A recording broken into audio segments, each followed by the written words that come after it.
সকলকে শুভেচ্ছা। আমরা জানি ছাত্রদের প্রধান কাজ হলো পড়াশোনা করা।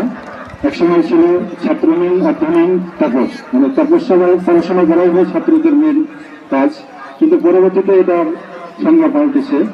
তো কারিকুলার অ্যাক্টিভিটি হিসাবে পড়াশোনার পাশাপাশি খেলাধুলাও সংযোজিত হয়েছে।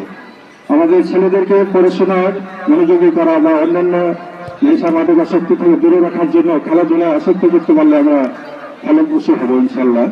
তো আমাদের এই সাপাহার কলেজে 1973 সালে প্রতিষ্ঠিত হলেও আমার জনমতে আমি এই কলেজে প্রায় 15 বছর ধরে চাকরি করেছি, কিন্তু আন্তর্জাতিক ফুটবল টুর্নামেন্ট প্রতিযোগিতা অনুষ্ঠিত হতে দেখি নাই।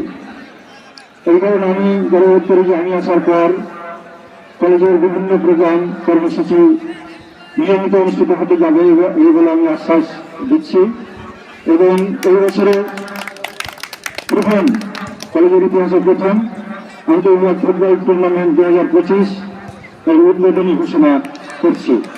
তবে উল্লেখ্য যে তারুণ্যের উৎসব নামে আমাদের সরকার যে ছাত্রছাত্রীদেরকে খেলাধুলায় মনোযোগী বা মানসিক থেকে দূরে রাখার জন্য এই আয়োজনের উদ্যোগ গ্রহণ করেছেন, এই জন্য তাকে এই সরকারি উদ্যোগকে স্বাগত জানাই। তার অংশ হিসেবে আমাদের ছেলেমেয়েরাও পড়াশোনার পাশাপাশি খেলাধুলা করবে। আমাদের সেক্রেটারি সাহেব মোহাম্মদ আলিমাল ভাই বলেছেন যে এই আন্তর্জাতিক মোহাম্মদ সাকিব 7 নম্বর 10 মোহাম্মদ ইসমাইল 10 নম্বর 2, মোহাম্মদ সালেদুর 14 নম্বর 10 খেলোয়াড়, মোহাম্মদ আহসান হাবিব 10 নম্বর 13 এবং মোহাম্মদ শাহ 10 নম্বর 8।